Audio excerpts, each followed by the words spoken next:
Welcome to the Only One Shot Golf Podcast. My name's Jim Gallagher Jr. I'll be your host, and today we're going to recap the regionals of the women's NCAA golf that were taking place at 6 different regional sites. 4 teams made it out, 2 individuals, and we got a special guest. He's not a special guest. He tends to be on this podcast. This is, I think, his 3rd time.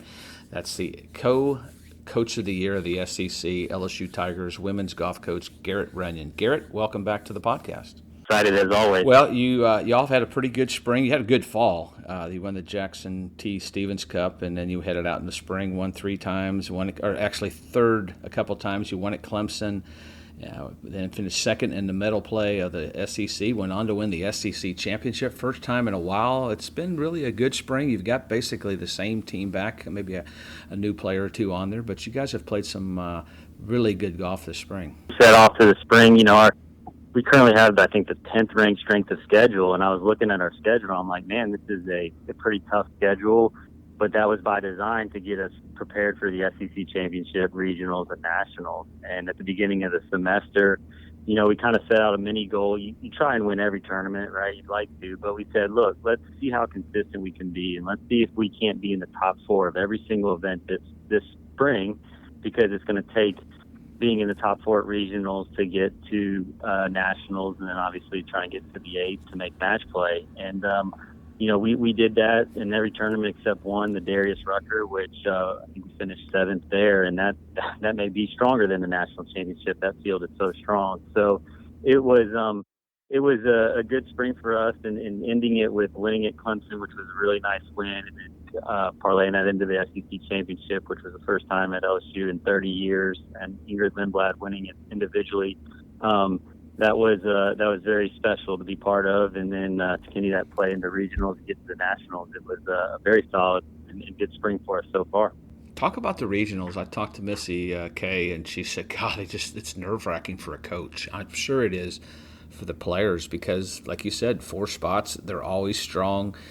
Probably the 6 or 7, 8 teams can make it out there. You get some of the other teams to get the automatic bids, but for the most part, saw a few upsets in those regionals. But take us through some of the things, the nerve-wracking week, and how do you prepare? Because y'all went out to Stanford, which is completely different grass. I know you kind of put your schedule around different courses, different grasses, but explain to listeners kind of the pressure that goes into the regionals, knowing it's either this week or you're out. Regionals is certainly, I know it's nerve-wracking instead, and it's not so much sometimes where you go, but who you go with.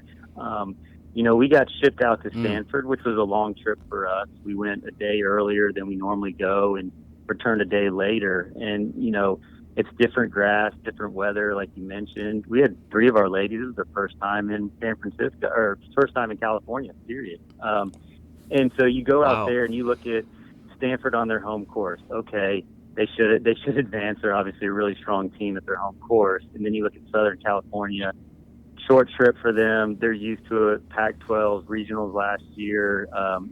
Regular events at Stanford.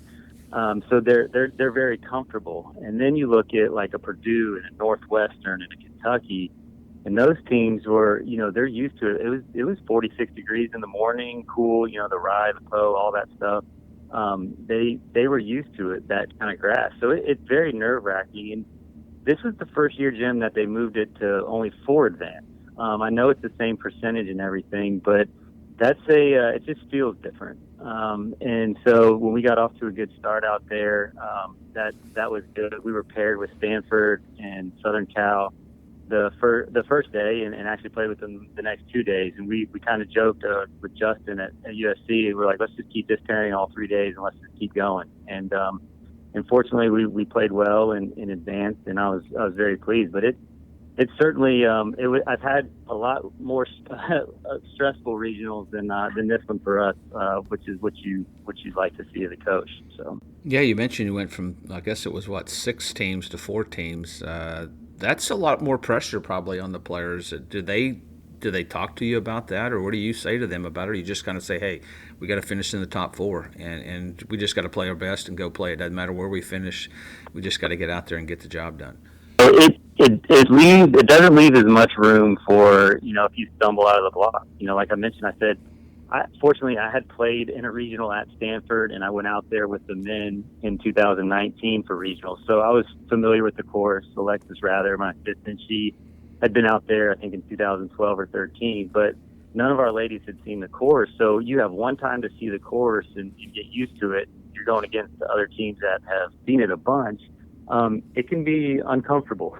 We certainly weren't as comfortable as Southern Cal and Stanford and some of those other teams that have been out there a bunch. But, the goal was never to be in the top four. We said we wanted to go out there. We had a chance to play the number one team in the country on their home course and try and beat them. And we knew USC was very strong as well. And the goal was to go out there and try and win and not just slip in the top four.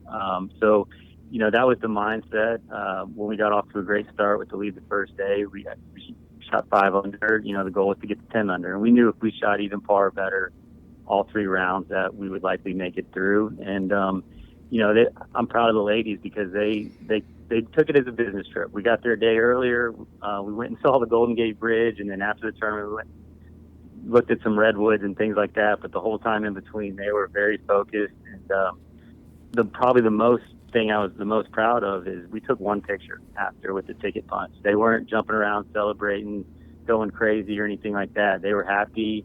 We took one picture and we're like, I go, you guys want to take any other ones with the ticket punch sign and all that? They're like, nope, we're good. Let's go. And that just made me proud because it told me that they're focused on nationals, missing match play by 1 shot last year. That's still on their mind. And they the whole year, our focus was to get back to the national championship and hopefully play well there. Yeah, I think that maybe the pressure was off because you had a reason to, maybe a little bit of chip on your shoulder attitude because you did miss the match play last year, and your team's already had that 1 year experience too, basically together, and they've really kind of gelled. I just think you played a tough schedule all year long. I think that helps. No question that you're playing against the best. You have to do that. I know on the men's side they've got to have the 500 rule, and Alabama was, I think, a top 35 team in the country and didn't win enough to be eligible. Baylor men, who also have a good team as well, didn't make it because of the 500 rule. But it's an interesting rule. It's on the men's side. The women's side doesn't have it. And I've talked to coaches about it. They kind of like it, but you want to play against the best. I think that's the key to when you get to nationals, that you're not intimidated when you get there. But you've got some players with that experience. How do you prepare now going out to play at Greyhawk? Back on probably overseed Bermuda fairways, but kind of similar grasses, but a little bit different to play in the desert. How do you prepare the team for that? Part of our preparation started last March. We went out there and played in the Clover Cup at Longbow, so we got a little bit of desert golf in. Mm-hmm. And part of the reason I scheduled that tournament was, 1, it was a good tournament with a good field. 2, it was to get us a tournament in the desert. And 3, the tournament ended on Sunday, and our practice round, or our spring break, started that Monday. So we stayed an extra 2 days, and we went out and played Greyhawk. Most of the ladies had already seen it from the national championship the year before, but we used our spring break to go get another practice round out there, get a little more fresh, get a little more comfortable. So that was part of it. Now our prep from now until we get out there is honestly, Jim, is just rest. We flew back a day later, coming back from Stanford, and we turn around and we leave, 5 days later. And the national championship, it's a long, long week. And the biggest part is just being hydrated and rested. We'll certainly practice and whatnot, but I remember last year we had like 4:30 wake up calls because we had a 6:20 a.m. First tee time and things like that. So it's a long week, and I think being fresh and mentally prepared is a little more important than going out there and staying on the range for 4 or 5 hours hitting balls and things like that. You all done with finals? Because I think finals were maybe the week of the regionals or leading up to that, because a lot of schools were going through finals. I mean, that's another thing you got to kind of prepare for with different schools in the postseason, is having finals for school. Fortunately, a lot of our ladies they were able to take a few of them before regionals. We were trying to get them all their homework and everything done before regionals to get that off their mind. A couple of them still have a few exams left. They're taking them today and tomorrow, and that we end on Saturday, the 14th. So we'll be done completely with school, and by the time we get out there, they'll be completely finished with finals and exams, and that's a big deal, because I know some schools on the quarter system or end a week later or things like that, they still have that on their mind, and some of them might be trying to study out there. And I don't know about you, but I never wanted to be at the national championship and worrying about making the cut, making the final eight, and studying first class. No, I think we had finals right after, because we were on the quarters, or right in the middle of it, and it's completely different now. They do everything online, and it's a focus away from what they're trying to focus on, and that's to win the national championship. And like you said, it's a long week, but it was interesting. I know when we think about, you said you had target score, you felt like if you were even par, you were going to make it. So do you have a target score, or what do you tell the players? Like Sissy and I were talking about, usually on tour, if you see what the scores are after 18, you can kind of double it, and you got kind of pretty good idea what the cut is.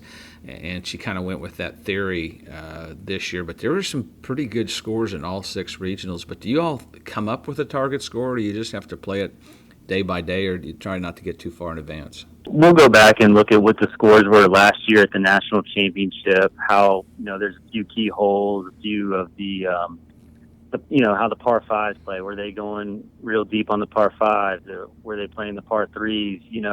All those things will kind of give you an idea. And then you may get out there and it may be blowing 20 miles an hour. It may be, it may be calm. And that's all part of the kind of the golf IQ I talk about with the ladies. A lot of times it's not what you shoot, it's who you beat. And there'll be times at practice when it'll be raining or blowing, and I'll say, what's a good score today? And they'll be like 75. And we all kind of guess and see if we're all right around there and play and see what it was.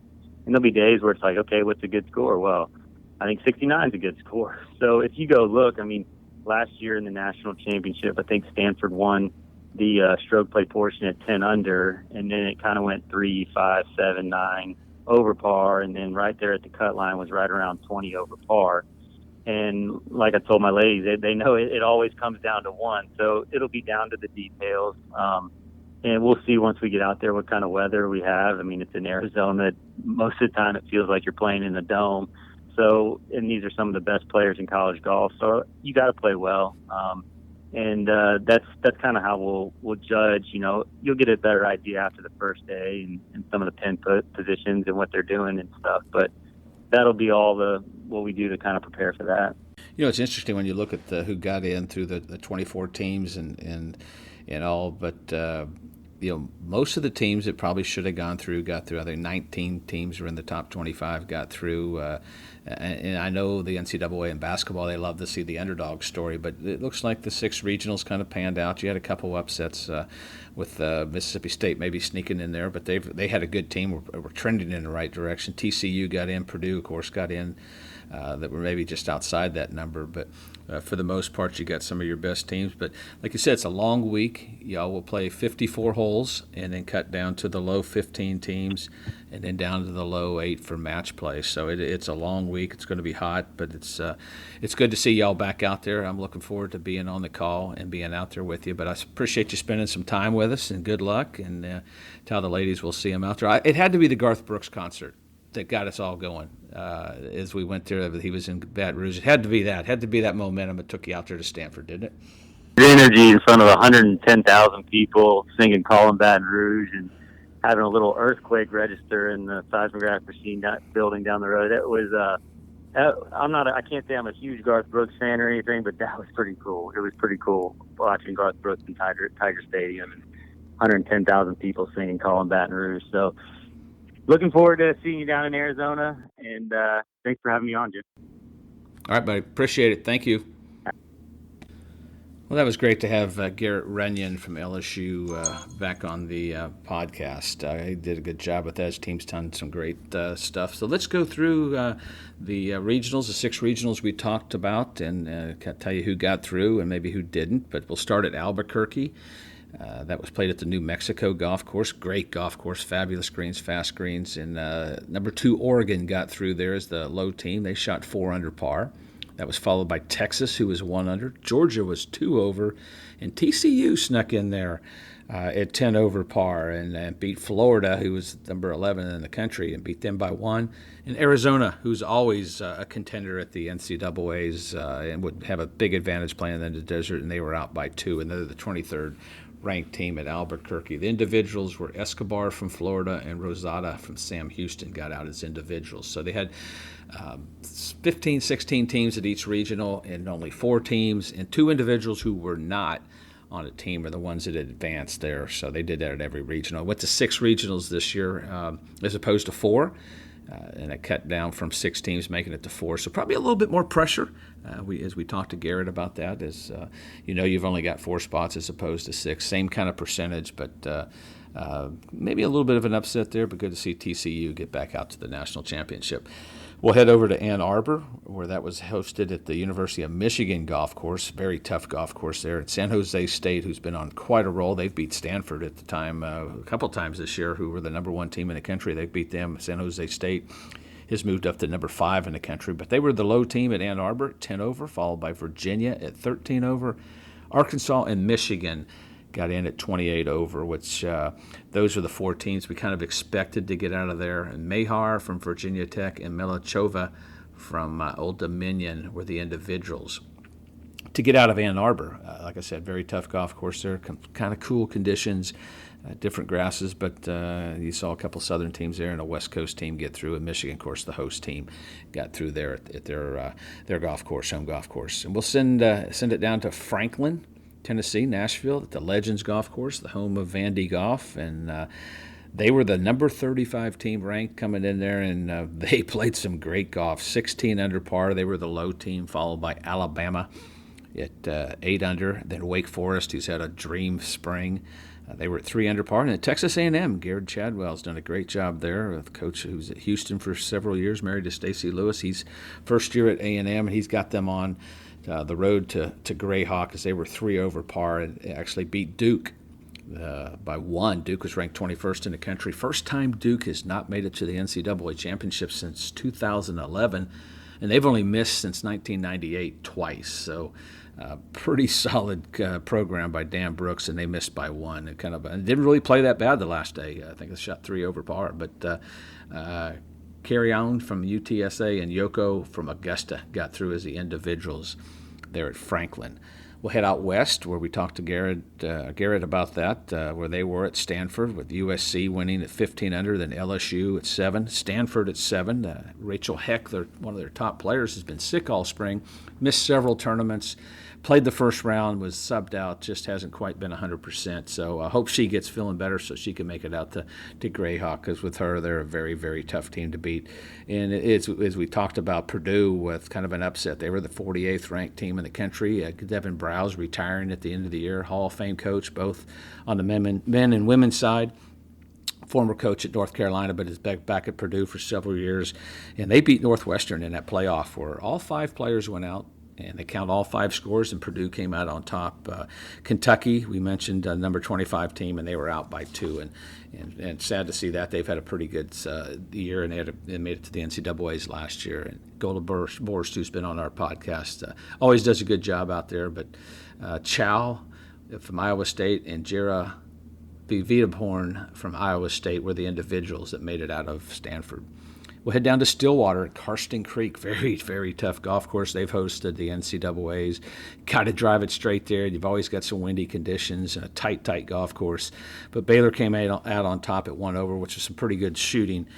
Some great scoring down there with some tough conditions. I talked to Missy Farkay at Arizona State. They finished second there at 15 over. She said it's just so much pressure in those regionals. It's nerve-wracking, probably more for the coaches than the players.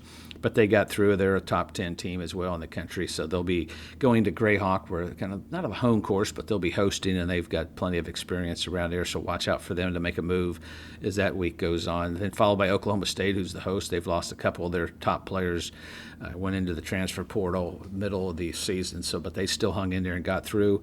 And then Auburn, what a story there. 12 under par that last day to rally to get back in. They were near the bottom after the first day, but they've rallied 2 years in a row to make it to the NCAAs. I think it's 4 different times In the last 4 years, they've made a rally in the postseason to either get to match play or get to the championship. So Melissa Llewellyn does a great job there, and then she can really coach and got her players to really shoot a great score. 12 under par, very impressive at Stillwater. Anna Morgan from Furman and Raines from Michigan State were the individuals that got through there. Head back down to Tallahassee, Florida, the Seminole Legacy, where Florida State was the host. They came out on top at 4 under, followed by South Carolina, kind of a rebuilding season for them, but doing a good job. They're top 3 in the country. Always a contender. Watch out for them when they get to Greyhawk. They'll be a big-time contender, as will UCLA. They finished tied with South Carolina there. The Mississippi State, Charlie Ewing got the ladies through there. They were 27 over, and good to see them playing well. Last year they were at that Baton Rouge Regional that got canceled. Had a good team, was really trending in the right direction, didn't get to play. So I don't know if you want to call it redemption, but good to see the Charlie do a good job with his players, and they'll be heading out to Greyhawk as well. And kind of an interesting story. Ole Miss was the defending champion, ranked 22nd in the country, and they shot 35 over, and they missed out, did not make it. First time the defending champion has not been to defend or to make it to the national championship in a few years. So tough season for Ole Miss, but sometimes a little bit of pressure, expectations, and you just got to keep fighting along. But Bagnoli from Florida Atlantic, Heather Bowie Young is the coach out there. Her individual got through, and Timberlaney from Ole Miss will make it as the individual. So those are your 6 sites, 6 regional sites with the individuals that made it, and an update there. But like I said, May 20th to 25th will be the NCAA Championship at Greyhawk. There'll be 24 teams and 12 individuals. They'll play 54 holes, and then the top 15 teams and then the top 9 individuals not on an advancing team will finish one more day to find out the individual champion of the NCAAs. And then they'll cut after that to the top 8, and they'll go into match play until we find a champion on the 25th. So Golf Channel will be hosting that. I'll be out there with that, and we appreciate you listening. We appreciate the time you've spent with us. Hope that helps give you a little bit of idea of the NCAA Women's Championship, and we'll kind of preview the Men's Championship when we find out who makes it through there. But until next time, don't forget, if in life or golf, you may have only one shot, and you got to make it count. And that's kind of the theme of this. We found these elite teams. They've made it through, and we appreciate Garrett Runion for being on at LSU. Good to have him back on there, and good luck to the LSU Tigers as they head out west, and all the teams. It'll be fun to see that. But special thanks to Steve Azar for allowing us to use his music, and you can find Steve at steveazar.com, and VJ Trolio, who wrote Only One Shot. You can find that at Amazon. Until next time, I'm Jim Gallagher, and we'll see you later. What were you thinking on that play? Take a lap, and when you come back, maybe you'll do things my way. Let me tell you why I don't let things slide. If you can live through me, you can get through life. Around here, what I say goes. Out here, what I say goes. 'Cause I